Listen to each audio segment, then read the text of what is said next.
Hello, welcome, and thank you for joining me as we continue our look at 1 Peter. We're in chapter 4, and just to remind you the overall context of Peter's letter, he himself is facing a series of very difficult circumstances. Basically, he's soon going to be arrested, going to be imprisoned, and ultimately will be executed. And he's writing to the churches in a way of preparation for what's coming. He understood that there was a season of hardship and difficulty, a time of really intense suffering, which for him was not necessarily something new. We know from reading the book of Acts that Peter very early on was arrested and was going to be executed, and yet by divine intervention was delivered. We're not told what he did immediately after escaping from that judgment, whether he stayed in Jerusalem. It's very possible that he left the area and began to travel around. But the bottom line is we find that the apostles and many of the early church were forced to begin to literally fulfill Jesus' great commission to go into all the world and preach the gospel.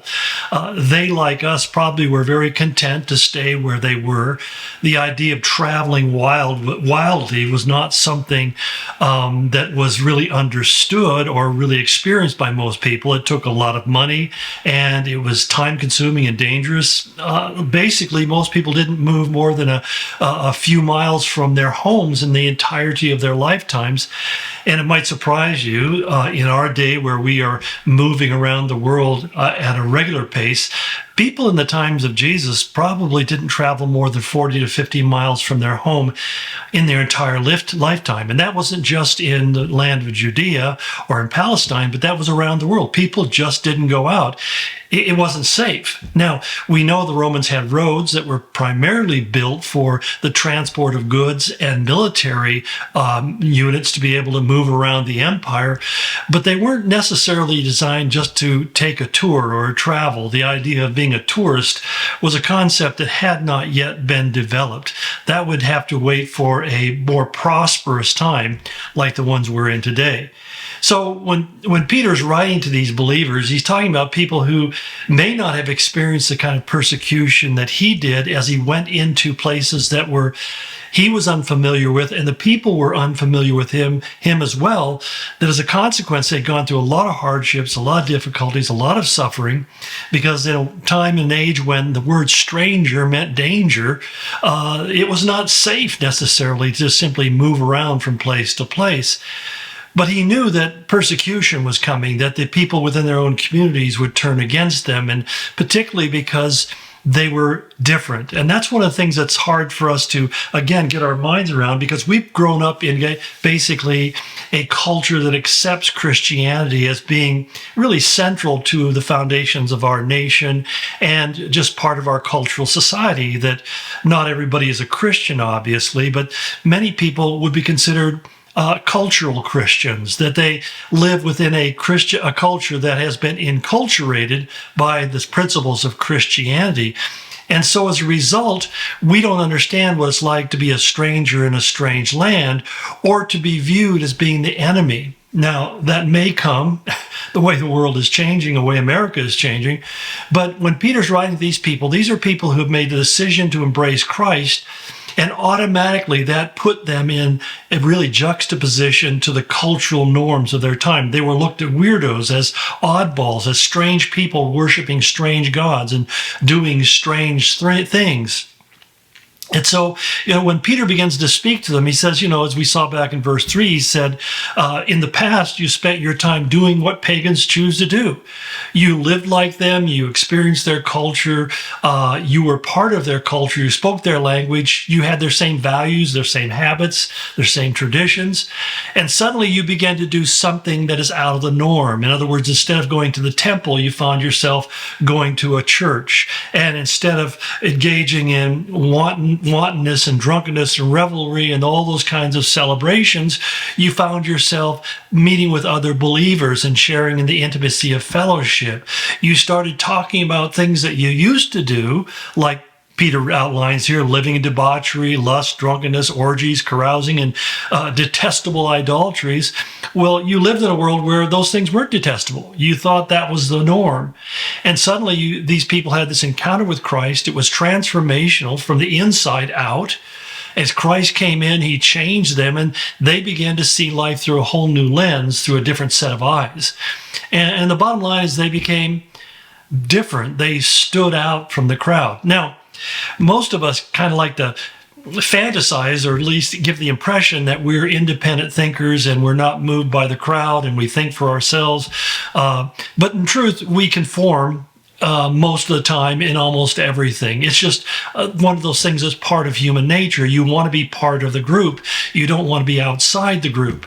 And it really takes tremendous amount of courage, but more than just courage, it's a confidence in what you're doing in order to be courageous about what you do. You know, when we see somebody who's really kind of overtly courageous in a very individual way and taking stands against the norms because and saying those norms are wrong, that takes a courage that comes from something else, and that something else is this certainty that I am right with God, and at the end I will be proven right. And so this is really what Peter is trying to communicate to these people, that even though they look at you and kind of think, you guys are so strange, at the same time, he said, you need to understand that the day is going to come when they're going to recognize, or as he said to the Philippians, every knee will bow, every tongue will confess that Jesus Christ is Lord, even though at this time they're evil spoken of.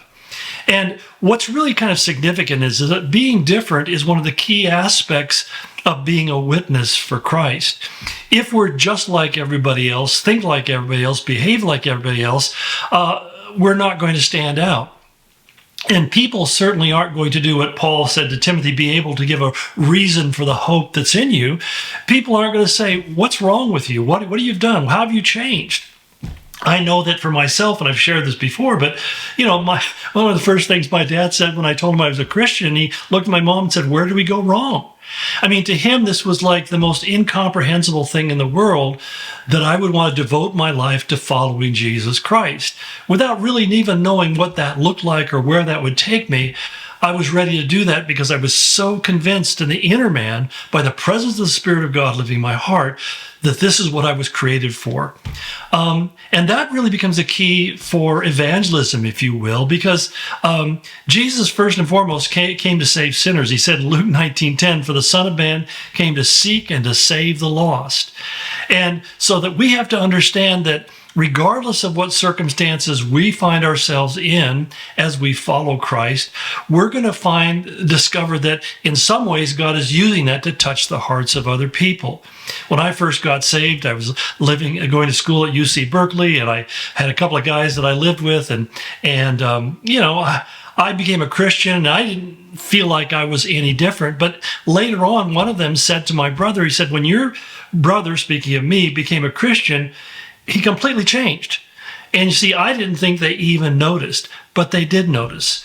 And part of the reason they noticed is because Jesus Christ, who Paul said came into the world to save sinners, of whom I'm the worst, created in me a sense of not only the wrongness of my previous life, but the rightness of this new life that I had in Christ. I love the story of the prodigal son, because I feel like so many ways that was me, where you disrespect your parents, you hold your parents' views and their traditions in contempt, and you're doing your own thing. I was, really living outside the normal boundaries of culture, especially in that time with drug, sex, and rock and roll. And I became like that man, that young prodigal son who suddenly wakes up and he's knee deep in pig poop. And he basically it says in Luke 15:17 that he came to his senses.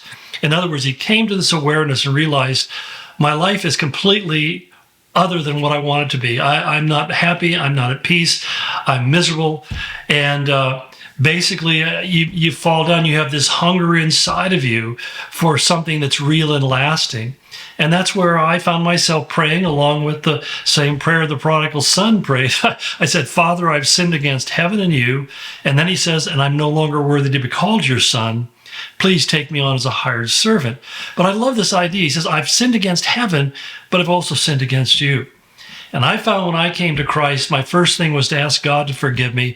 The second thing I needed to do was forgive my parents for real and perceived offenses that they were guilty of. But then I remember the first time I went home, probably 3-4 months after I became a Christian, and I just told my parents, I'm sorry. I'm sorry for the way I was, the way I behaved, the way I acted. And they were blown away. And from that point, they began to have questions about the Christian faith. They became interested in why I had become a believer, began to go to church with me and other things of that nature. So, it's one of those kind of things that Peter says you have to understand that if you follow Christ, you're going to be kind of looked at in a weird way, but don't let that discourage you, because that will actually open up opportunities for you to share your faith. We'll continue this conversation tomorrow. God bless you.